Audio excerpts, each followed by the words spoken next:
চলো ফাইনালি সেই সময়টা এসেই গেল যখন আমি আকাশে পাখির মতো উঠতে পারবো। ইয়েস, আর তোমার ওরা আমি আমার ক্যামেরায় ক্যাপচার করব। কিন্তু মিস্টার মুক্ত পাখি, খোলা আকাশে এত দূরে উড়ে চলে যেও না যে কোথাও হারিয়ে যাও। ডোন্ট ওয়ারি ম্যাডাম, এমনিতেও রনি স্যার যদি আকাশে হারিয়েও যান তাহলেও মাটিতেই ফেরত আসতে হবে। ওড়ার আগেই তুমি আমাকে নিচে আসার কথা বলছো। চলো, হয়ে গেছি তৈরি। All the best.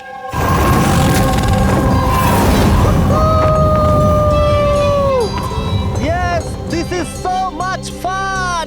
Oh my god! Yes, come on, keep going, keep going. Yeah, I love you! Roni, I love you two.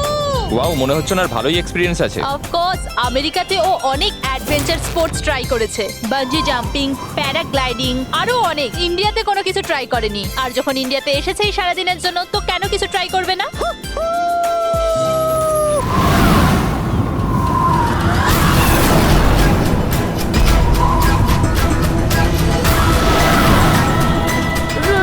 রনির কিছু হয়েছে। চল, রনির কিছু হয়েছে, দেখো।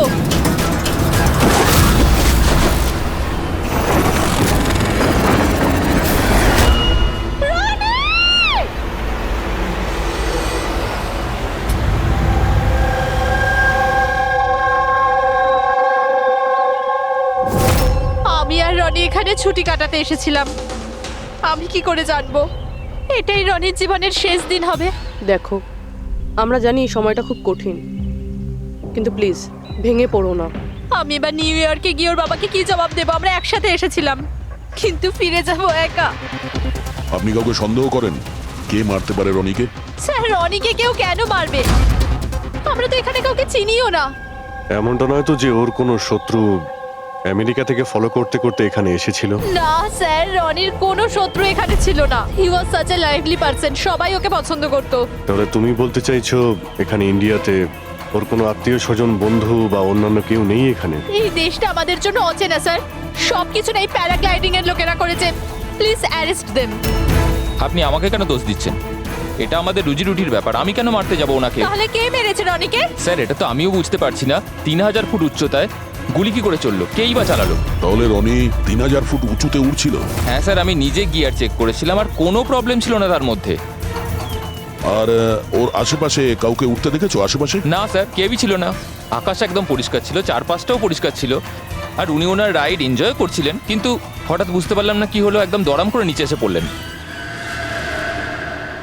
এই যে ক্ষতটা দেখছো, আমার মনে হচ্ছে অনেক দূর থেকে গুলি চালানো হয়েছিল, হয়তো কোনো রাইফেল দিয়ে। হ্যাঁ, রাইফেলই হবে, কারণ যে হাইটে এই উড়ানটা উড়ছিল ওখান থেকে তো কোনো শার্প শুটারই গুলি চালাতে পারে, কোনো রাইফেল দিয়ে।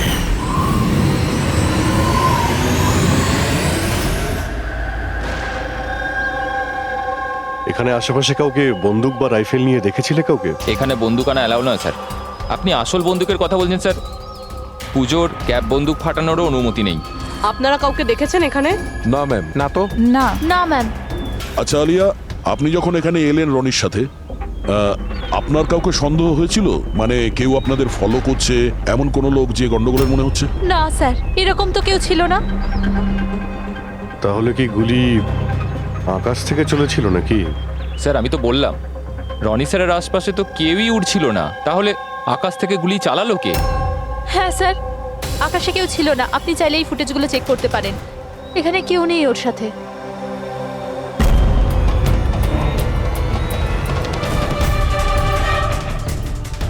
এই ফুটেজে তো রনির আশেপাশে তো দূরে দূরেও কাউকে দেখা যাচ্ছে না। স্যার, নিচে থেকে ওপরে তো কেউ গুলি চালায়নি। ইনি বলছেন যে যখন ও ওপরে উঠছিল কেউ ওর আশেপাশে ছিল না, ওপর থেকেও কেউ গুলি করতে পারবে না। আমার মাথায় এটা ঢুকছে না কে কোথা থেকে গুলি চালালো আর কিভাবে, বুঝতে পারছি না স্যার। অদ্ভুত ব্যাপার তো। ওর কোনো শত্রু নেই, তাহলে ওকে খুন করার জন্য এরকম প্ল্যানিং কে করতে পারে? কেসটা খুব জটিল মনে হচ্ছে। কোনো বাঁকা লোককে এখানে পাঠিয়ে দিই, বাঁকা প্রমাণ, হয়তো সে কিছু পেতে পারে।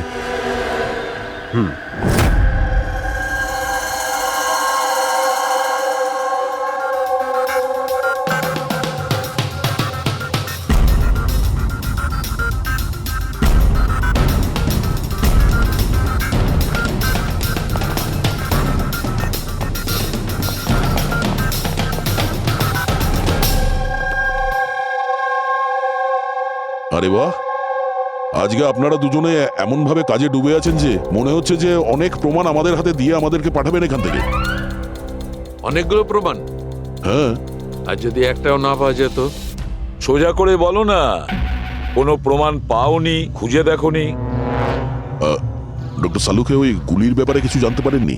আপাতত এইটুকু জানতে পেরেছি ভাই, ওপর থেকে কোনো ইউএফও গুলি চালিয়েছে। শালুকে তুমি না কোনোদিনই সোজাসুজি করে কথা বললে না। আরে এটা কি, এটা বোঝাও, আমাকে বোঝানোর জন্য এরকম করছো? হ্যাঁ, বলো। এ দেখো বস, রনি মাটি থেকে 3000 ফুট উঁচুতে উঠছিল, আর ওর গুলিটা লেগেছে তার ওপর থেকে প্রায় 1000 ফুট উঁচু থেকে। আর এই গুলিটা 60 ডিগ্রি অ্যাঙ্গেলে এসে গায়ে লেগেছে। আমার তো ভেবেই কেমন যেন মাথাটা ঘুরছে। আকাশের উপর থেকে কে গুলি চালাতে পারে ওর উপর? এটা কিভাবে সম্ভব? এখনো হয়নি, আরো বাকি আছে বস। এই গুলিটা প্রায় 3 কিলোমিটার দূর থেকে ছোড়া হয়েছে। ভারী অবাক কাণ্ড, তাই না দয়া? 3 কিলোমিটার দূর থেকে গুলি চালানো হয়েছে। 60 ডিগ্রি অ্যাঙ্গেলে রনির গলার ভেতর ঢুকে যায় আড়াআড়ি। তার মানে রাইফেলটা খুব পাওয়ারফুল ছিল মনে হয়। একদম ঠিক বস, রাইফেলটাও পাওয়ারফুল ছিল, আর গুলি যে চালিয়েছে তারও হাতটা পাকা। এত উঁচুতে হাওয়া খুব জোরে প্রবাহিত হয়, আর টেম্পারেচারও কম বেশি হতে থাকে। তবুও লক্ষ্যটা মিস করেনি, একদম নির্ভুল পয়েন্টে গিয়ে লেগেছে। গুলি যে চালিয়েছিল খুব পাকা খেলোয়াড়, ডক্টর, সব শুটার। একদম। আর এইরকম শার্ট শুটার সহজে তো পাওয়া যায় না যে এই কাজটা করে দেবে। কিন্তু স্যার, আমরা সমস্ত ভিডিও দেখেছি। যখন রনি আকাশে ছিল তখন ওর আশেপাশে কোনো প্যারাসুট বা চপার ছিল না স্যার। আকাশ একদম পরিষ্কার ছিল। সেটাই তো বুঝতে পারছি না যে ওই কিলার কোথা থেকে গুলিটা চালিয়েছিল, অথচ আকাশটা পরিষ্কার ছিল। ও কি মেঘের আড়ালে লুকিয়েছিল? আর স্যার ওই গুলিটার থেকে কি জানতে পারলাম? কিচ্ছু পাওয়া যায়নি পুরবি। আমি ব্যালিস্টিক ডিপার্টমেন্টের পুরো ডেটা চেক করেছি, এরকম গুলির তো কোনো রেকর্ডই নেই। স্যার, এই গুলিটা নিশ্চয়ই কাস্টমে বানানো হয়েছে। হ্যাঁ, নিজের মতন গুলিটা বানিয়েছিল। এমন গুলি যেটা 3 কিলোমিটার দূর থেকে চালানো যায় আর সোজা গিয়ে টার্গেটে হিট করে। আর স্যার, এই গুলিটা যখন এত শক্তিশালী, তো এর রাইফেলটাও বেশ স্পেশাল হবে। হ্যাঁ, এক কাজ করা যাক, গুলিটাকে ব্যালিস্টিক ডিপার্টমেন্টে যাচাইয়ের জন্য পাঠাই, দেখি কি রিপোর্ট আসে। আর সে যেই হোক, এত উপরে চলে গিয়েছিল খুন করার জন্যে, এবার ওকে তো মাটিতে নামতেই হবে।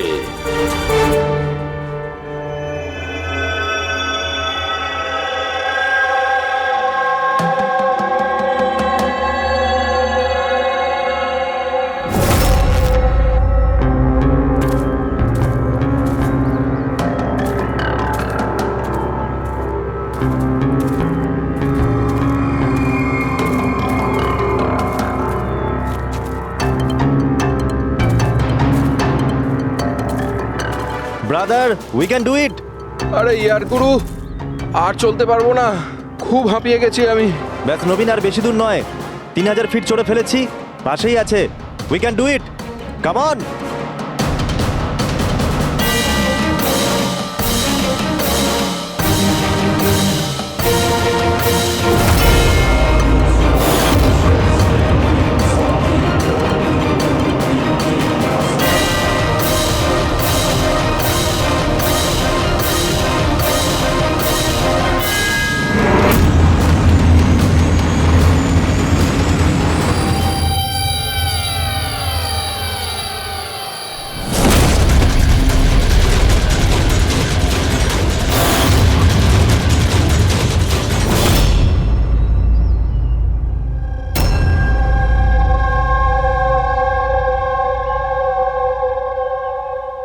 এমন মনে হচ্ছে যে রনির মার্ডারের ফটোকপি দেখছি।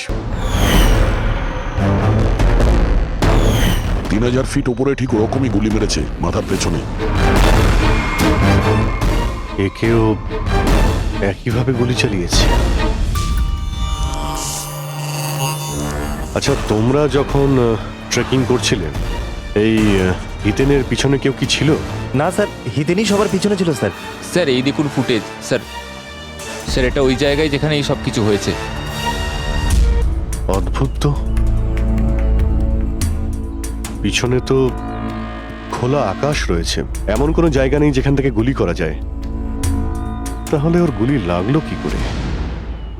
দুটো কেসেই ধরা যাচ্ছে না যে গুলি কোথা থেকে চলেছে। স্যার একদম ঠিক বলছেন। আকাশ থেকে কোনো কাক বা পায়রা কি করে গুলি চালায়? এই গুলিটা চালালো কে? আর এই দুটো গুলি 24 ঘন্টার মধ্যেই চলেছে।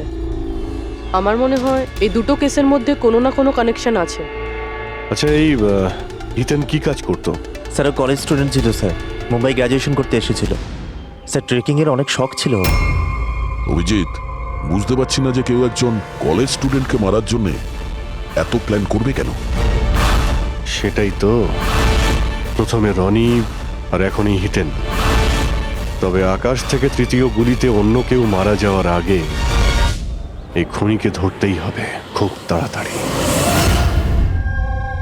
গত 24 ঘন্টায় দুটো খুন হয়েছে, দুটোই যুবক, আর দুজনকে মারার পদ্ধতিও অদ্ভুত। অদৃশ্য খুনি। স্যার দুজনেরই মৃত্যু হয়েছে অ্যাডভেঞ্চার স্পোর্টস করতে গিয়ে। মাটি থেকে 1000 ফুট ওপরে মেরেছে স্যার। কিন্তু স্যার ভাবার বিষয় এটাই যে খুনি এই অ্যাডভেঞ্চার স্পোর্টের সময়টাই কেন বাঁচলো এদেরকে মারার জন্য? ও তো ওদের যে কোনো সময় মারতে পারতো। এত লম্বা প্ল্যান দুটো বাচ্চাকে মারার জন্য? শুধু প্ল্যানিংটাই বড় ছিল না দা, গানটাও বড় ছিল। এই যে এইরকম। এটা কি রাইফেল স্যার? এটা হলো PX-65 রাশিয়ান গান। এটা লং রেঞ্জ। এইরকম বন্দুক দিয়ে মারা হয়েছে। ডক্টর সালুকে, এই বন্দুকটা দিয়ে 3 কিলোমিটার দূরে টার্গেটে কি হিট করা যায়? হ্যাঁ ফ্রেডি, শুটিং রেঞ্জে আমি এটা ট্রাই করে দেখেছি। এর রেঞ্জ 3 কিলোমিটারের বেশি আছে। এরকম বন্দুক তো হয় মিলিটারিদের কাছে থাকবে, আর না হলে উগ্রপন্থীদের কাছে। ঠিক বলেছো বস। আর সেই জন্য আমার মনে হয় এটা শুধুমাত্র মার্ডারের ব্যাপার নয়, বড় ধরনের অপরাধ হতে চলেছে, লার্জ স্কেলে। স্যার, একটা কাজ করো, দিল্লিতে যাও আর ইন্টেলিজেন্স ব্যুরো থেকে খোঁজ নাও যে এরকম বন্দুক কাদের হাতে থাকতে পারে আর সেটা কিভাবে।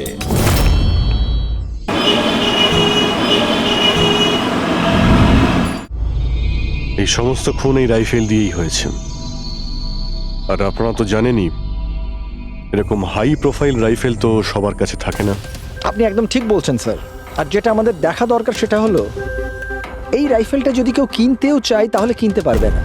এটা একটা কিংবা দুটো পিসে বিক্রি হয় না, বড় অ্যালটমেন্ট হয় এগুলোর। তাহলে কয়েক বছর আগে যে আতঙ্কবাদী হামলা হয়েছিল তার মধ্যে এই ধরনের রাইফেল ইউজ হয়েছিল? হ্যাঁ স্যার।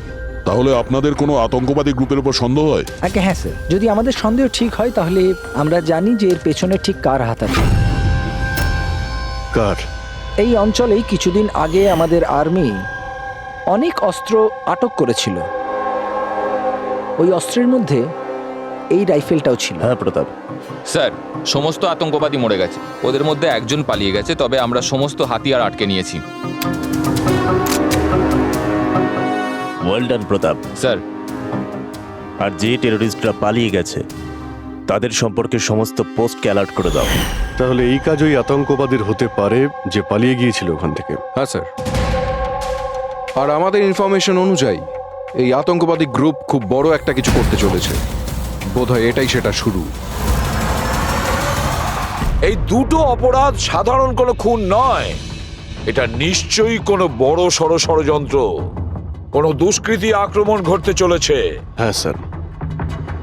আর এই খুনগুলোকে আটকানোর জন্য প্রথমে আমাদের আকাশ থেকে চলা গুলির রহস্য ভেদ করতে হবে স্যার। আর এই রহস্যের কিনারা করার জন্য সবার আগে আমাদের এটা জানতে হবে যে এই আতঙ্কবাদীরা রনি আর হিতেনের মতো সাধারণ লোকের হত্যা কেন করলো। আচ্ছা, এমন কি কমন আছে এই দুটো কেসে? স্যার, দুটো মার্ডারই আকাশে হয়, দুবারই গুলি উপর থেকে চালানো হয়েছে, পুরো পাওয়ারফুল রাইফেল দিয়ে। এটা প্রফেশনাল শার্প শুটারের কাজ হবে। আর স্যার, এই দুটো কেসেই কোনো ভ্যান্টেজ পয়েন্ট নেই, আর এমন কোনো জায়গা নেই যেখানে বসে খুনি এই দুজনকেই গুলি করতে পারে। তেমন কোনো জায়গা ছিল না, তেমন কোনো জায়গা ছিল না। খুন করার এটাই মূল কারণ নয় তো? তাহলে স্যার আপনি বলতে চাইছেন যে খুনির কাছে বসে গুলি চালানোর কোনো জায়গা ছিল না, আর ও এটা শিওর হতে চেয়েছিল যে টার্গেট যেন কোনোভাবেই মিস না হয়, সেই জন্যই ও এদের উপরে প্র্যাকটিস করছিল। Exactly Abhijit, exactly. সে গুলি ছোড়ার প্র্যাকটিস করছিল। তার মানে স্যার ওর আসল টার্গেট অন্য কেউ। স্যার যদি কোনো ভ্যান্টেজ পয়েন্ট নাই থাকে তাহলে ও গুলি চালাচ্ছিল কোথা থেকে? পঙ্কজ, উত্তরটা তোমার প্রশ্নের মধ্যেই লুকিয়ে আছে। আচ্ছা এটা বলো, আমরা মানুষ ডানা ছাড়া আকাশে কিভাবে ওড়ে? স্যার এরোপ্লেন বা হেলিকপ্টারের মাধ্যমে। ব্যাস, তুমি তোমার উত্তর পেয়ে গেছো। কিন্তু স্যার ওখানে ওই ক্রাইম সিনে আকাশের ওপর কোনো চপার তো ছিলই না স্যার, না কোনো কেবল কার ছিল ওখানে। তাহলে অন্য কিছু থাকবে, অন্য কিছু থাকতে পারে। অভিজিৎ, ম্যাপটা বের করো, ওই এলাকার চারপাশটা ভালো করে দেখো, দেখো এমন কিছু পাওয়া যায় কিনা। এমন কিছু আছে নাকি যেখান থেকে মানুষ হাওয়ায় উঠতে পারে? জঙ্গল আছে, আর হ্যাঁ, দুটো হট এয়ার বালুন রেঞ্জও রয়েছে। একটু দেখো তো, যেখানে খুন হয়েছিল সেখান থেকে এটা কতটা দূরে? স্যার এই দুটো 60 কিলোমিটার রেডিয়াসের মধ্যে। তাহলে একটা কথা তো কনফার্ম, খুনি ওখানে হট এয়ার বেলুনে বসেছিল আর সেখান থেকেই ও গুলি চালিয়েছিল 3 কিলোমিটার দূর থেকে। স্যার কেউ যদি হট এয়ার বেলুনে চড়তে চায় তাহলে আগে থেকে বুকিং করতে হয়, এমনি কেউ যেতে পারে না। কোনো ব্যাপার না, তোমরা ওই হট এয়ার বেলুনের অফিসে গিয়ে খোঁজ নাও যে এমন কোন টুরিস্ট ছিল যে ওই দুটো দিনে ওই দুটো হট এয়ার বেলুনে ঘুরেছিল। এটা টোটাল 12 জনের লিস্ট আছে যারা সেদিন হট এয়ার বেলুনে বসেছিল। কিছুজন একা বসেছিল, কিছুজন গ্রুপ বানিয়ে বসেছিল। তোমার কি মনে আছে এদের মধ্যে কতজনের কাছে কোনো জিনিস বা ব্যাগ ছিল? বা কোনো সন্দেহজনক কাউকে দেখেছো? না, বদমাস তো কাউকে লাগছিল না, কিন্তু একজন বয়স্ক আন্টি ছিলেন, পিঠে একটা ব্যাকপ্যাক ছিল আর চোখে চশমা আর মাথায় টুপি পরেছিলেন। হ্যাঁ, আমরাও অবাক ছিলাম যে এই বয়সে এই সব ট্রাভেলিং এর ইচ্ছা। আর যখন ফটো তোলা হচ্ছিল উনি লজ্জা পাচ্ছিলেন আর নিজের মুখ লুকোচ্ছিলেন। রবি, এই বয়স্ক আন্টি শার্ট শুটের শুনে একটু অদ্ভুত লাগছে না? হ্যাঁ স্যার, আমি এখানে পাইলট। 25শে ফেব্রুয়ারি স্যার সব মিলিয়ে আমি 6 জনকে এয়ার বেলুনে চাপিয়েছি স্যার, আর 2 জনকে দিনের স্যার।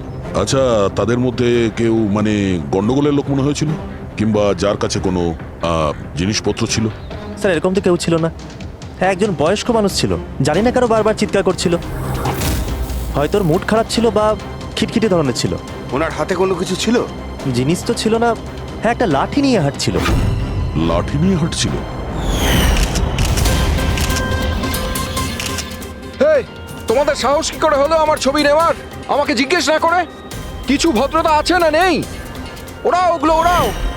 আচ্ছা, ফটো তোলার জন্য রেগে গেছিল? কি অদ্ভুত ব্যাপার, তাই না স্যার? লোক হট এয়ার বেলুনে তো প্রতিদিন বসে না, তাই না? তারা নিজেরাই ফটো তুলতে চায় যাতে এই স্মৃতিকে তারা সারা জীবন রাখতে পারে। আর কোনো বিশেষ কথা মনে আছে ওর ব্যাপারে? স্যার জানি না বলাটা ঠিক হবে কিনা। না না, বলো, যেটা মনে আছে খুলে বলো। ওনাকে হাঁটতে দেখে মনে হচ্ছিল না যে ওনার লাঠির প্রয়োজন আছে, কিন্তু তাও উনি লাঠি নিয়েই চলছিলেন। আচ্ছা,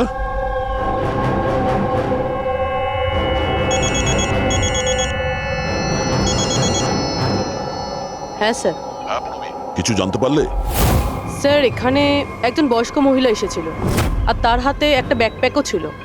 আর হ্যাঁ, ওই মহিলা ছবিও তুলতে চাইছিল না। আচ্ছা, এখানেও একজন বুড়ো লোক এসেছিল হট এয়ার বেলুনে চড়তে লাঠি নিয়ে, আর তারও ফটো তোলায় আপত্তি ছিল। স্যার এই বয়স্ক মহিলা আর বয়স্ক লোক একই ব্যক্তি নয় তো? ওই শার্প শুটার, ওর ব্যাগে আর ওর লাঠিতে ওই রাইফেলটা ছিল যা দিয়ে খুন করেছে। আর স্যার দুদিনই এ একাই ওপরে গিয়েছিল, কারণ যদি অন্য টুরিস্টের সাথে যেত তাহলে রাইফেল সেট করতে আর টার্গেট সেট করতে প্রবলেম হয়ে যেত। না পূরবী, আমার মনে হচ্ছে একলা যায়নি। মানে ওই হট এয়ার বেলুন চালানো আর সঙ্গে এই রাইফেলটা চালানো দুটো কাজ একসঙ্গে করা মুশকিল। ওই হট এয়ার বেলুনের পাইলটও ছিল সঙ্গে। মানে স্যার এই অপরাধে পাইলটও যুক্ত? একটা কাজ করো, ওই পাইলটটাকে ধরো তাড়াতাড়ি। ওই দিন ওই বয়স্ক মহিলাকে বেলুনে উপরে কে নিয়ে গিয়েছিল? পাইলট কে ছিল? সঞ্জীব ছিল। এই পালাবি না, দাঁড়া দাঁড়া দাঁড়া। না আমাকে মারতে পারবে না ওকে। এই এই সঞ্জীব,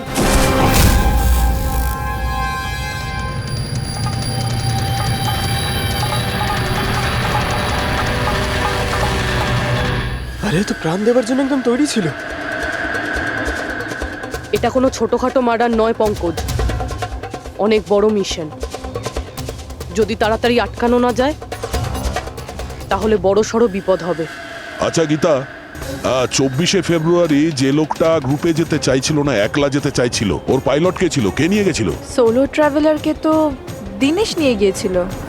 অদ্ভুত ব্যাপার দিনেশ, এতক্ষণ ধরে চুপ করে আছো, কিছু বলছো না কেন? তোমরা আমাকে ধরতেই পারবে না। এই,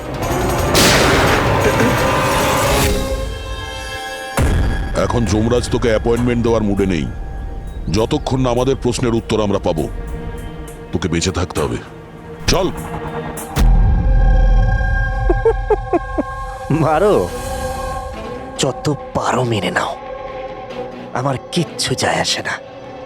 আর তাছাড়া তোমাদের এই আইনের কমজোরি থাপ্পড়ে এত শক্তি নেই যে আমার অপরাধের মজবুত হাড়কে গলাতে পারবে, বুঝলে? তোমার ওপর যদি টর্চার করতেই হতো তাহলে ওর জন্য তো 2 মিনিটের কাজ আমাদের কাছে। কিন্তু তারপর মনে পড়ে তোমার পরিবারের কথা, তোমার বোন। পরের মাসে ওর বিয়ে না? কেমন লাগবে ওর যে ওর বিয়ে হচ্ছে আর বিয়ের পরে ওর ভাই এই পৃথিবীতে নেই? হ্যাঁ, আর তোমার মা প্রত্যেক মাসে খরচার জন্য টাকা পয়সা পাঠাও না? তোমার মৃত্যুর পর কে খেয়াল রাখবে তার? কিছু ভেবেছো এ ব্যাপারে? হ্যাঁ, না। চলো, এখনো সুযোগ আছে, রাজ সাক্ষী হয়ে যাও। কথা দিচ্ছি তুমি জেলে যাওয়ার পরে তোমার মায়ের খেয়াল আমরা রাখবো। সত্যি?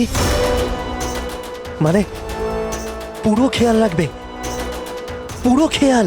হ্যাঁ, তোমার মায়ের পুরো খেয়াল রাখা হবে। তুমি শুধু এটা বলো কার জন্য কাজ করো, তোমার বসের নাম কি? বলে দেবো? সত্যি বলে দেবো? হ্যাঁ বলো। আমি যার জন্য কাজ করি না, যে আমার বস স্যার, তার নাম হলো এসিপি প্রদ্যুম্ন।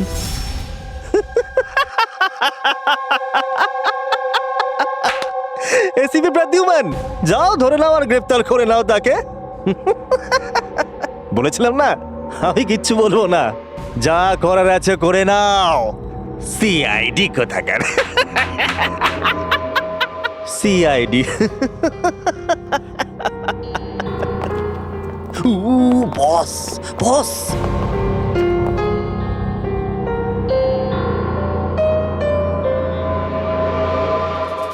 কোনো ব্যাপার না, কিচ্ছু বলতে হবে না। এখন না তোমাকে কিছু জিজ্ঞাসা করব, কিছু বলার জন্য তোমাকে আমরা জোর জবরদস্তিও করব না, কিচ্ছু করব না। শুধু একটাই কাজ করব, আমরা তোমাকে ঘুমোতে দেব না। শুতে দেবেন না? এমনিতেও আমি জেগে থাকলেও আমি আপনাদের কিছুই বলবো না। কোনো প্রয়োজন নেই, কিচ্ছু বলো না, কিন্তু আমরা শুতে দেব না তোমাকে। ওকে ভাই দয়া, আমি এটা শুনেছিলাম যে মানুষ কোনো কিছু না খেয়ে অনেক দিন সার্ভাইভ করতে পারে, কিন্তু না ঘুমিয়ে কত কষ্ট হবে এই বেচারার। তোর বাঁচাটা খুবই মুশকিল, আমি এসব দেখতে পারবো না।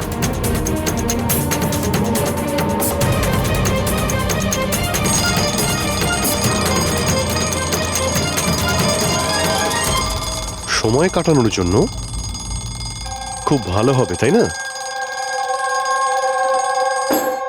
তোর জীবনের শেষ মুহূর্তগুলো তুই এই কাঁটার সঙ্গে গুনতে থাকবি, ঠিক আছে? Thank you. ওকে ঘুমোতে দিও না।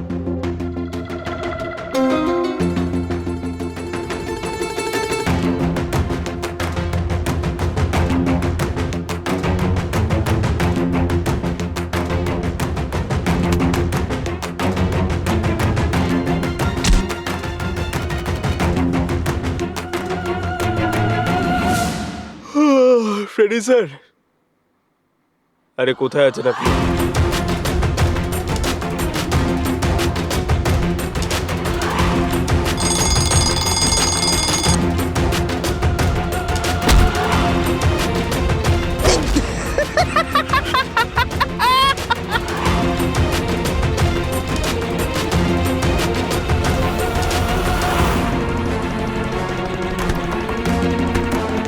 যতক্ষণ না মুখ খুলবি চোখের পাতা এক করবি না, বুঝলি? 5 মিনিটের জন্য নয়। চল। না, 1 মিনিট 1 মিনিট তো শুতে দাও। 1 সেকেন্ড, শোবো না একদম, শোবো না একদম। এই, শোবো না আমি।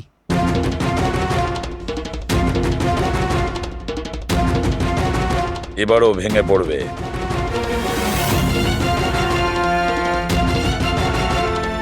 সব কিছু বলতে বাধ্য হবে।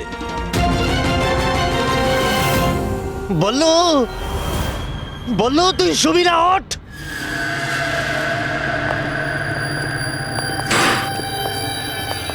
এই ঘুমোতে চাস? আরে ওকে একটু ঘুমোতে দাও।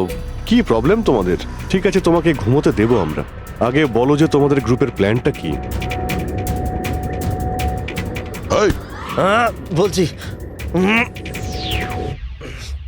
আমার নাম দীনেশ নয়,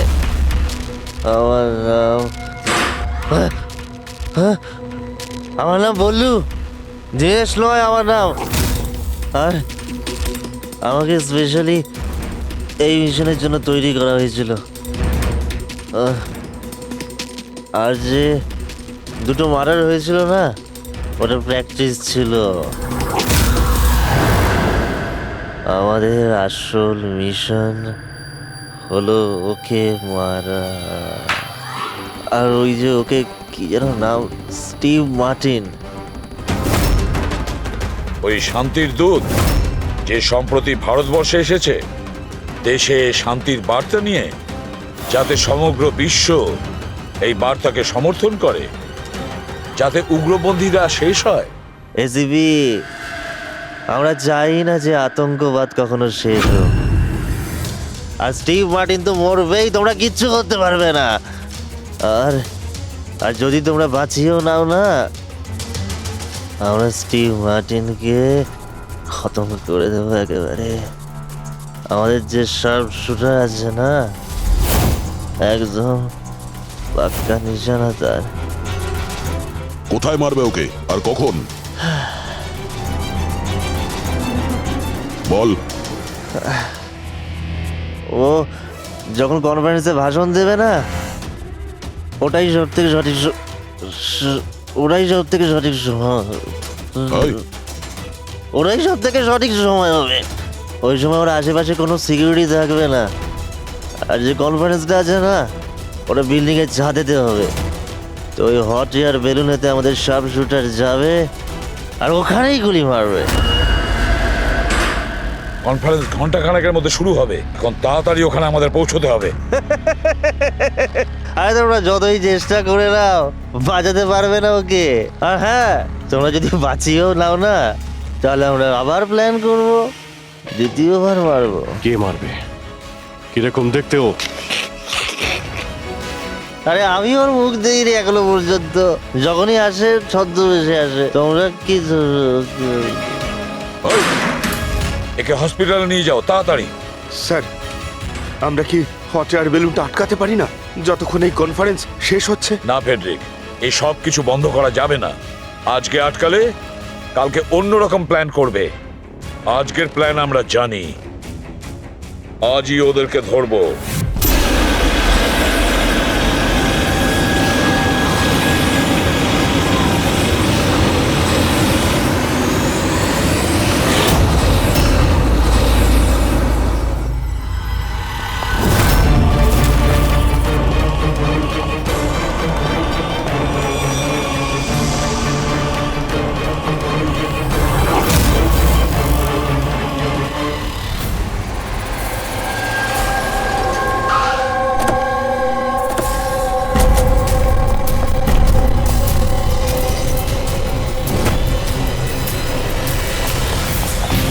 সিআইটি। মিস্টার স্টিভ মার্টিন কোথায়? ওপরে কনফারেন্স রুমে। ওর কাছে নিয়ে চলুন, আসুন। তাড়াতাড়ি। তাড়াতাড়ি।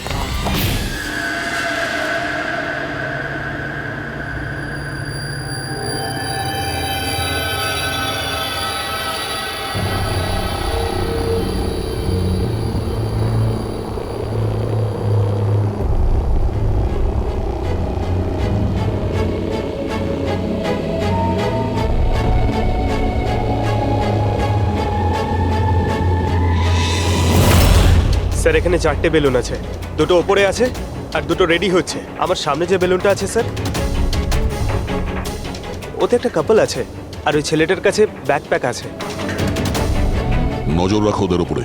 কারা কারা আসছে, কারা কারা যাচ্ছে, সবাইকে ফলো রেখো, ওকে?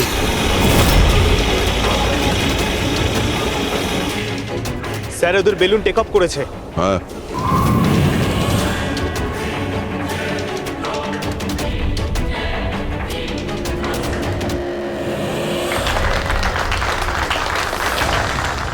এই দুনিয়াতে টেরোরিজম কেন আছে, এই প্রশ্নটা আমাদের জানা দরকার। আর এই টেরোরিজম তখনই বন্ধ হবে যখন সব দেশ একসাথে ভাই ভাই হয়ে থাকবে। টেরোরিজমকে আমাদেরকে গোড়া থেকে উপরে ফেলতে হবে।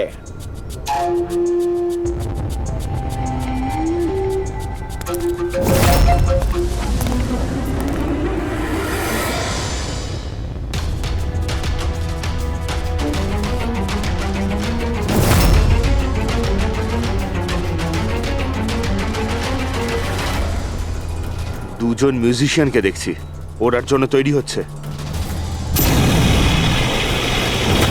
ওদের হাতে গিটারের ব্যাগ আছে। এবার এটা বলা খুবই মুশকিল যে ভেতরে গিটার আছে নাকি গান।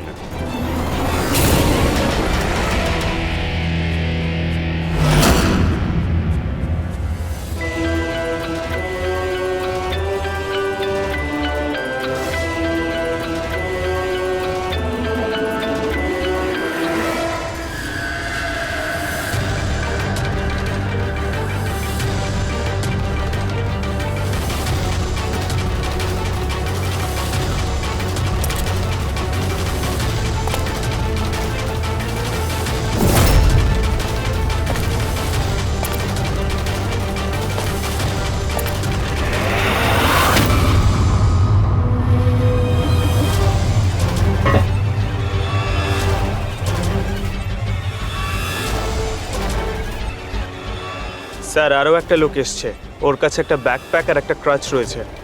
অপেক্ষা করা যাক।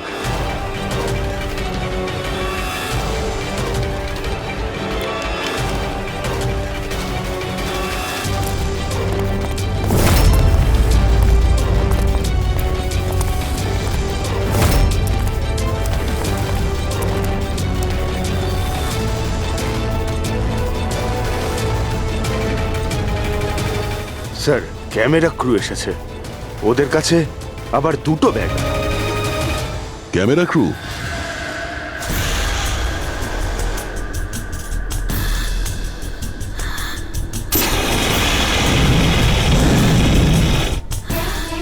ওদের দিক থেকে নজর সরিও না, নজর রাখো ওদের উপরে।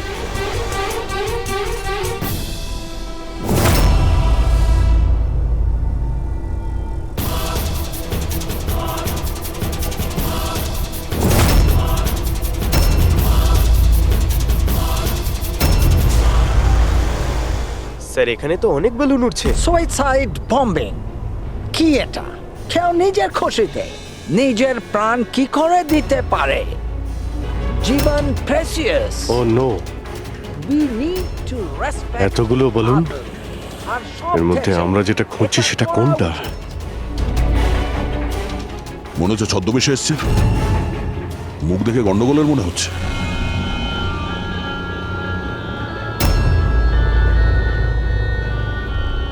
দয়া, ওই দুটোর উপর নজর রাখো। আমরা যেন সব সময় একটা কথা মনে রাখি, ওয়ার্ল্ড ওয়ার 1 আর ওয়ার্ল্ড ওয়ার 2। এটা তো গিটার। হচ্ছে কি এখানে? উপরে গিয়ে এরা মিউজিক বাজাবে নাকি? বাকি সমস্ত বেলুন তো চলে গেছে, একটাই আছে। মানে স্যার খুনি এই বেলুনের মধ্যেই রয়েছে? Wait and watch. খুনি এই বেলুনের মধ্যেই রয়েছে? এরা তো নিজেদের জায়গা থেকে নড়ছে না। Camera crew. স্যার এ কোথায় গায়েব হয়ে গেল?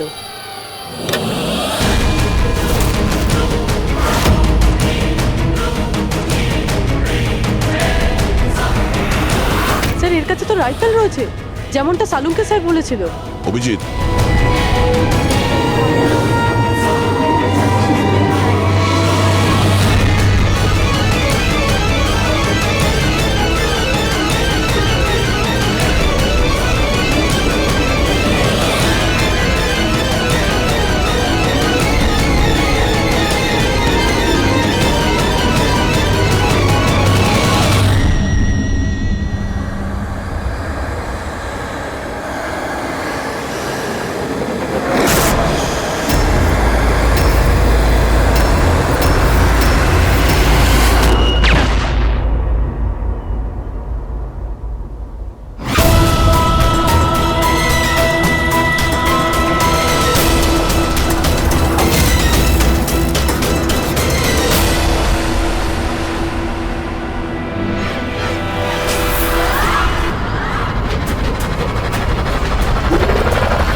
Mister Steve, your life in danger. আপনার জীবনের সংশয় আছে। তাহলে কি করবে? We have a plan. Thank you CIG. যদি আজকে আপনারা ঠিক সময় না আসতেন আমি বেঁচে থাকতাম না। দেখুন, বিপদ কিন্তু এখনো কাটেনি, ঠিক আছে? এখনো খুনিকে ধরতে পারেনি, সেই জন্য be safe, be careful. Okay Freddy, Pankaj, ওই বেলুনে নজর রাখো, চোখের বাইরে যেন না যায়। হ্যাঁ স্যার, আমরা বেলুনটাকে ট্র্যাক করছি।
হ্যাঁ পুরবি,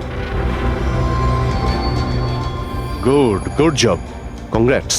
ওরা ধরা পড়েছে মিস্টার অভিজিৎ? হ্যাঁ, খুনি ধরা পড়ে গেছে। Yes, well done. সিআইডি অনেক বছর ধরে এই দেশের সেবা করে চলেছে, আর আজকে আরেকবার আপনারা একটা ভয়ঙ্কর টেররিস্টকে ধরেছেন। আজ আমরা একজনকে ধরেছি, এরপরে পুরো গ্রুপটাকে ধরে ফেলবো। Mister Steve, we are very proud of you. এই সমাজে আপনার মতো মানুষদেরই দরকার, যারা আপনার মতো সাহসী আর সৎ।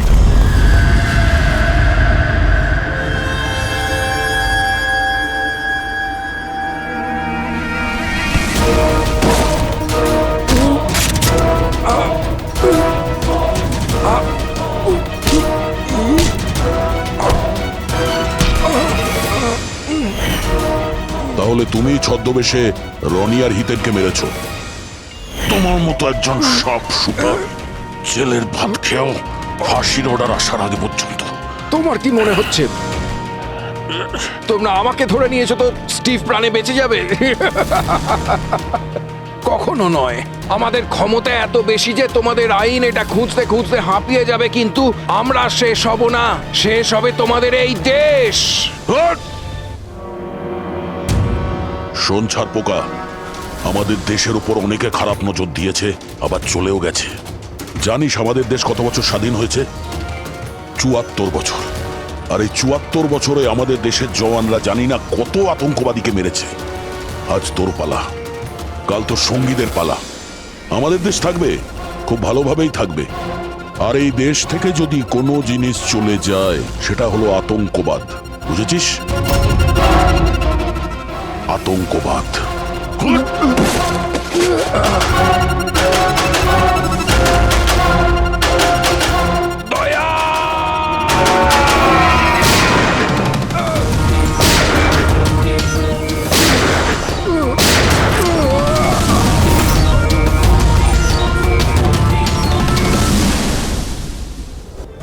আতঙ্কবাদী পিঠেই গুলি মারবি, আমরা এখানে গুলি খাই, এখানে।